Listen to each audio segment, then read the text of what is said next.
my name's Andy, the antiderivative ant, and I'm here talking to you about antiderivatives. Now I got a question. How do bees get to school? On the school buzz.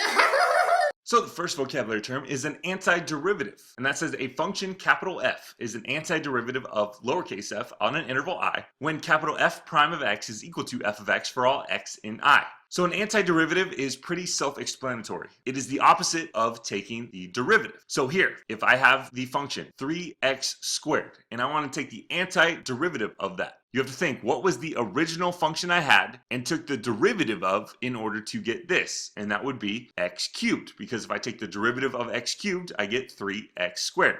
This one is a special derivative you're going to learn about later. Here, if I want to think about what is the antiderivative of negative sine of x, I just think, what was the function I took the derivative of and got negative sine of x? And that would be cosine of x, right? The derivative of cosine of x is negative sine of x. Therefore, the antiderivative of negative sine of x is cosine of x. Here I have 1/2 x to the negative 1/2 power. That would be the same as this. What function did I take the derivative of in order to get this? That would be x to the 1/2 power. Now please note, Capital F is called an antiderivative of lowercase f rather than the antiderivative of lowercase f, because for lowercase f of x is equal to 3x squared, capital F of x equals x cubed, or capital F of x could equal x cubed plus 5, or capital F of x could equal x cubed minus 100. So for any real number c, capital F of x equals 3x squared plus c is an antiderivative of f. Now this makes sense because if I were to take these antiderivatives right here and take the derivative of them, each derivative here would give me 3x squared. So if you were to take the antiderivative of some function, there could be some constant added or subtracted to that function originally. You don't know, because when you take the derivative of that, it becomes 0. In order to account for that, when you take the antiderivative of something, you then have to put plus c at the end. And that accounts for any constant that could have been added or subtracted to that.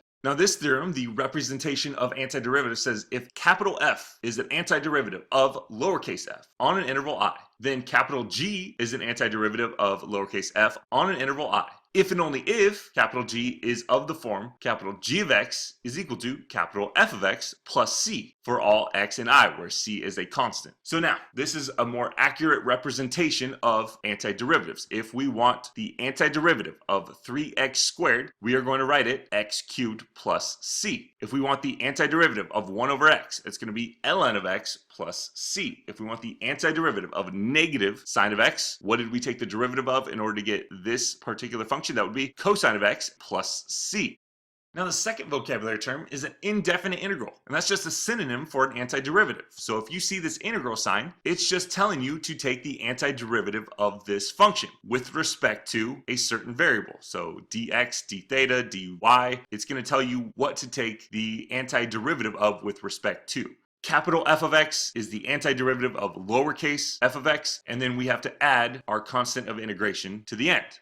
Now the third vocabulary term is integration, and that's just the process of taking the antiderivative of a function. So integration, antiderivative, taking the integral of something, those all mean the same thing. So here we are integrating 3x squared dx, and you get the antiderivative, which is x cubed plus c. Here we are integrating 1 over x dx, and we get ln of x plus c. Here we are integrating negative sine of x dx, and we get cosine of x plus c. Now, integration versus differentiation, we've kind of already touched on this, but integration is the inverse of differentiation. They're two operations that cancel one another out. So here, if I take the integral of f prime of x dx, the integral and the derivative cancel each other out and just give me the original function. And differentiation is the inverse of integration. So if I take the derivative of an integral, those two things cancel each other out and give us f of x plus c. Now, basic integration rules. This says let capital C, K, and N be real numbers. So the integral of 0 dx, anytime you integrate 0, it's equal to a constant, C. If you integrate a function, f of x, that is multiplied by a constant, you can use the constant multiple rule where you take that constant out front of the integral sign now, and you can still take the integral of that particular function and then multiply it by that constant. If you take the integral of just a constant, there's no function multiplied to it, it's just a constant, that's going to be equal to that constant times x plus c, your constant of integration. Here, if you have two functions being added or subtracted from one another, and you are taking the integral of that combined function, it's the same as just taking the integral of each of those functions separately. Okay, this applies to a function with multiple terms as well. If you're taking the integral of a function with multiple terms, you integrate each term individually. Trig integration rules. This says let capital C, K, and N be real numbers. So the integral of cosine of x dx, that's equal to sine of x plus c. And that makes sense, right? Because the derivative of this is equal to cosine of x. So the antiderivative of cosine of x would equal sine of x plus c. The integral of sine of x dx is equal to negative cosine of x plus c. And that makes sense because the derivative of cosine of x is negative sine of x. And if you multiply it to the negative, you get positive sine of x. Here, the integral of secant squared x dx is equal to tangent of x plus c. Again, that makes sense because if you take the derivative of tan x, you get secant squared x. Here, the integral of secant x tan x dx is equal to secant x plus c. Again, makes sense because the derivative of secant x plus c would be secant x tan x. Integral of cosecant squared x dx is equal to negative cotangent x plus c, and integral of cosecant x cotangent x dx is equal to negative cosecant x plus c.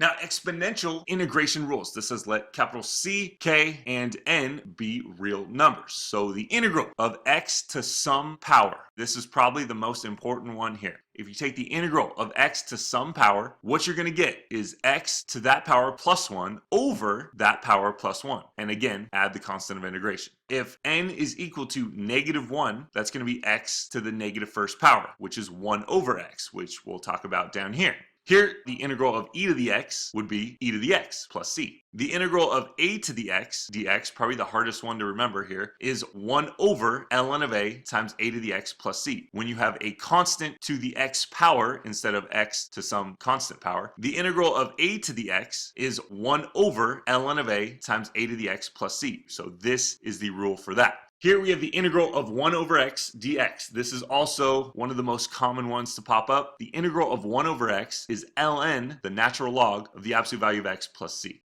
All hail the queen! It's a table time! Now example 1 says complete the following table and find the indefinite integral. So here we're taking the integral of 1 over x cubed dx. Now, we want to use the rules that we just talked about, so what we're going to do is we're going to take this x cubed out of the denominator. And to do that, we just give it a negative exponent. So we have the integral of x to the negative third dx now will allow us to use that rule that we just talked about, where when we take the integral of x to some number, it's going to be x to that number plus 1 over that number plus 1. So here we have the integral of x to the negative third dx is going to equal x to the negative third plus 1 over negative 3 plus 1. Now do not forget to add your constant of integration, so plus c. Anytime you have an indefinite integral, that means there's no numbers on your little integral sign. So we have x to the negative third plus 1 over negative 3 plus 1 plus c, that accounts for any constant. If we simplify this, we get x to the negative second over negative 2. Now I don't want to leave my answer with a negative exponent, so I'm going to bring this down to the denominator, right? A 1 in the numerator when there's nothing left in there, and I get my antiderivative of 1 over x cubed.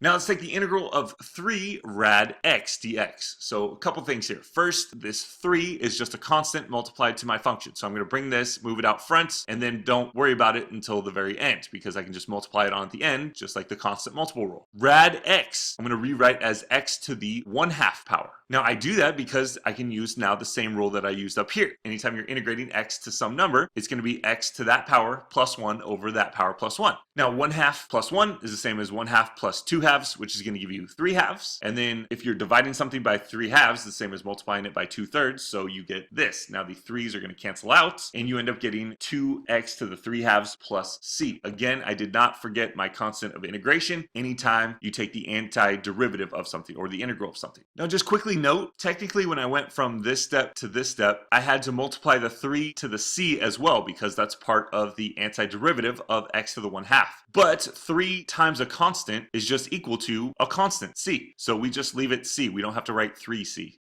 I gotta go find food for the queen! You try! Okay, so here we're doing the same thing. We want to rewrite it so it's easier to take the integral of. Normally what we do is we take this x, move it to the numerator, and be 3x to the negative 1 power. But if you recall, when we talked about taking the integral using the power rule, we can't have our exponent be negative 1. So what we have to do instead is say, okay, 3 over x is the same as 3 times 1 over x. So 3 times 1 over x means 3 is a constant, which we can just move out front of the integral sign. So now we have the integral of 1 over x dx, and we can multiply the 3 on at the end. What's the integral of 1 over x dx? That's one of the special integrals that we talked about earlier. That's actually equal to ln of the absolute value of x plus c, the natural log of the absolute value of x plus c. Technically, again, we're distributing the 3 to the ln of x and to the c, but 3 times c is just a constant, so we just leave it a constant. Down here, again, you can see we have a constant multiplied to a function, so we can take that constant, move it out front of the integral sign, and we'll multiply it on at the end. Now, the integral of sine of x dx is equal to, like we talked about earlier, negative cosine of x plus c. So then we multiply that 2 to the negative cosine of x and to the c, and you get negative 2 cosine of x, and then 2 times a constant is still just a constant, so we leave it c. Okay, example 2 says find the indefinite integral and check the result by differentiation. So here we are taking the integral of a function with multiple terms. And anytime we have a function with multiple terms that we're integrating, you have to take the integral of each term individually. So if we integrate the first term, x dx, that's just going to be the power rule where we have x to the first power. So it's going to be x to the 1 plus 1 over 1 plus 1 plus c. Here, anytime you're integrating just a constant, it's going to be that constant times x plus c. So 1 plus 1, those become 2. We now have 2 constants of integration. The cool thing about this is that anytime you add a constant plus a constant, you get another constant. So instead of leaving it as 2 constants of integration separately, we're just going to combine them into one constant because a constant plus a constant equals a constant. Now, anytime you take the integral of a particular function, you can check your answer by taking the derivative of your answer. If you take the derivative of your answer, you should get what you started with originally. So let's take the derivative of our answer. The derivative of 1/2 x squared. So if we take the derivative of x squared, you get 2x to the first, multiply that to the 1/2, that just becomes x. Here the derivative of 2x becomes 2, and the derivative of a constant is 0. So you should get x plus 2. That checks out. You have found the correct antiderivative of your particular function. For part B, again, we're taking the antiderivative or integral of this function with multiple terms, so you have to take the integral of each term individually. When you do that, you can take the constant for each of those and move it out front of the integral sign, and you can multiply it on later. Here, each of these integrals require the power rule. So this is going to become x to the 4 plus 1 over 4 plus 1 plus c. This is going to become x to the second plus 1 over 2 plus 1 plus c. Here, this is going to be x to the 1 plus 1 over 1 plus 1 plus c. We then can simplify each of these, so this becomes x to the 5th over 5, this becomes x to the 3rd over 3, this becomes x to the 2nd over 2. Now each of these constants of integration we can add together because a constant plus a constant plus a constant equals a constant. So we're just going to have 1c on the end. Now all I have to do is multiply these out and I get my answer. This I can check by differentiating. If I take the derivative of my answer, I should get what I started with. Here when I take the derivative, I bring down the 5, it cancels out with this 5, so this would be 3x to the 4th. Here when I take the derivative, the 3 comes out and cancels out with this 3 in the denominator, so I get 5x to the 2nd. Same thing here, the 2 when I bring it down, cancels out with the 2 down here, and I get x to the 1st. Derivative of c is 0, so 3x to the 4th minus 5x squared plus x, is that what I started with? Yes, that checks out. That means I got the correct answer. Did you know there's over 12,000 types of ants? Me neither! You try!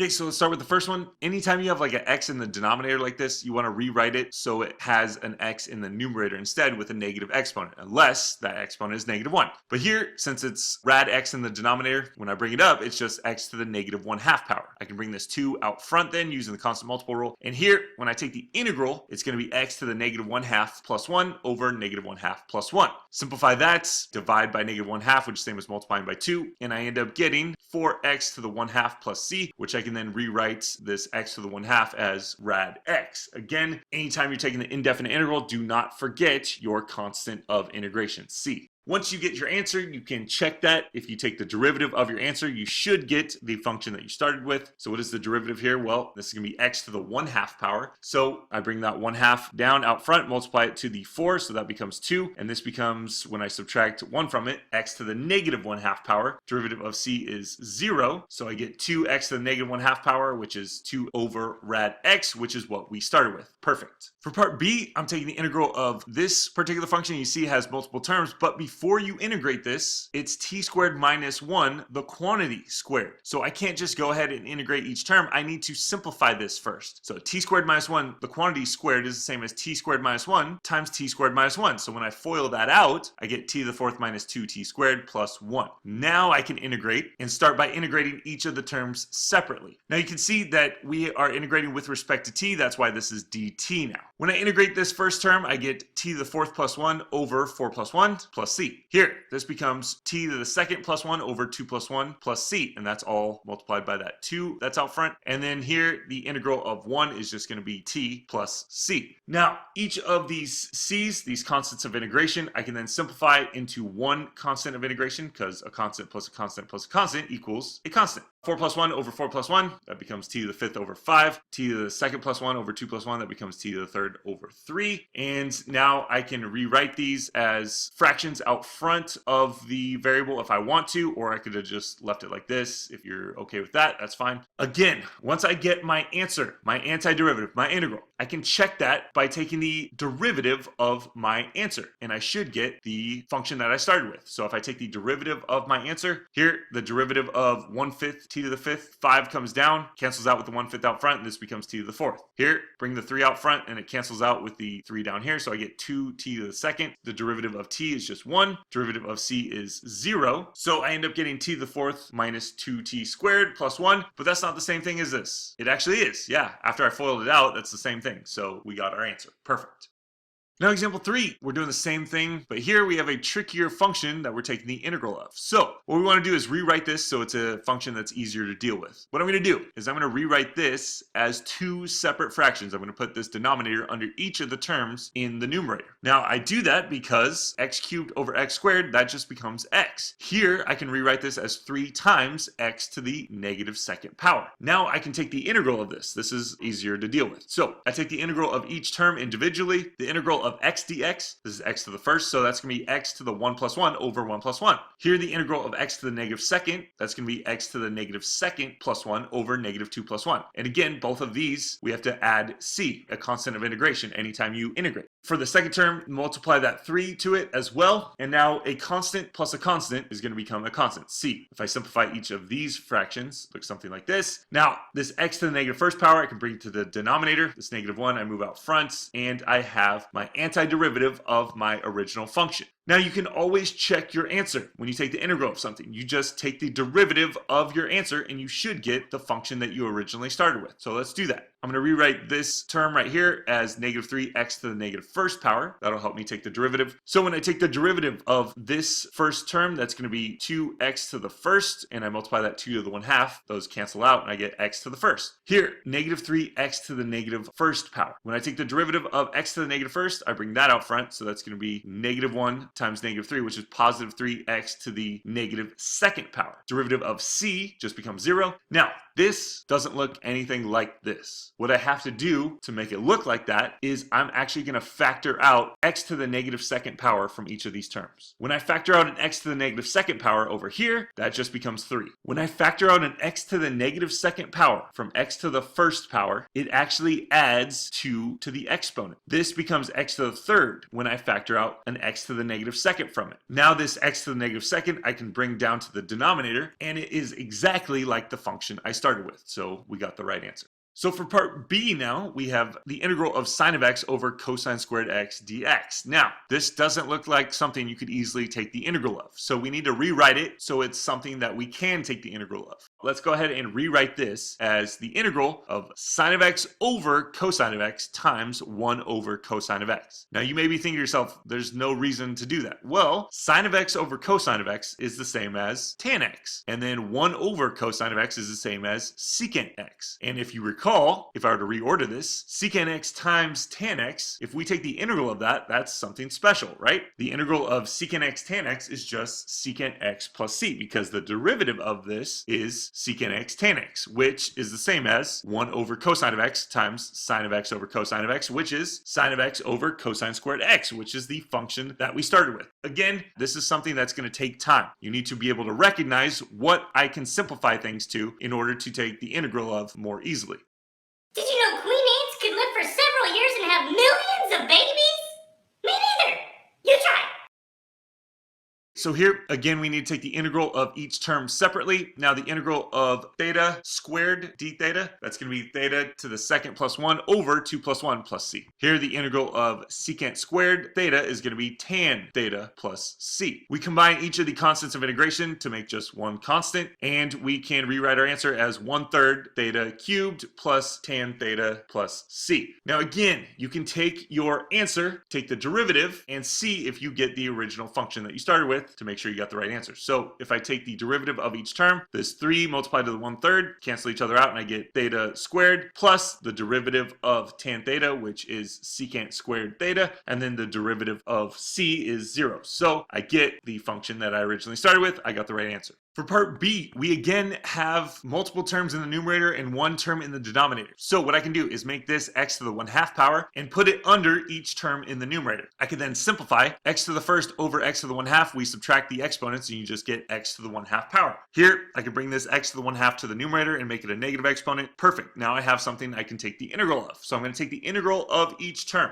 The integral of x to the 1/2 dx. Using the power rule, I get x to the 1/2 plus 1 over 1/2 plus 1. Here, this is going to become x to the negative 1/2 plus 1 over negative 1/2 plus 1. Again, you need to add your constant of integration. Now, when I simplify each of these and add together my constants of integration to form one constant of integration, I get something that looks like this. Now, dividing by 3/2 is the same as multiplying by 2/3. Dividing by 1/2 is the same as multiplying by 2. Now, I could leave my answer like this, and you would get full credit in my class, and you would get full credit likely on the AP test as well. But if you want to simplify this a little bit further, what you could do is you could factor out 2/3 x to the 1/2 power. Because if you did that, you would get 2/3 times x to the 1/2 power times the quantity, x plus 3 plus c. It just looks a little neater. When you change this x to the 1/2 to a radical, you have your final answer. Now, when you get your answer, you want to check to make sure you got the right answer by differentiating. So we take the derivative of our answer. Now we change this 2/3 rad x to 2/3 x to the 1/2 power, which we can then redistribute to each of those terms and then take the derivative of. So if I take the derivative of this right here, the 3/2 cancels out with the 2/3 and I get x to the 1/2 power. Here, when I take the derivative of 2x to the 1/2 cancels out with the 2, and I get x to the negative 1/2 power. And then I take the derivative of c, I just get 0. Now, if I want to rewrite this, I could factor out an x to the negative 1/2 power, just like we did earlier. When you factor out an x to the negative 1/2 power from x to the negative 1/2, that becomes 1. When you factor it out from x to the positive 1/2, it actually adds 1/2 to our exponent, and you get x to the positive 1/2. Now this x to the negative 1/2 you can bring to the denominator, and you end up getting the exact same function that you started with, meaning that your antiderivative was correct.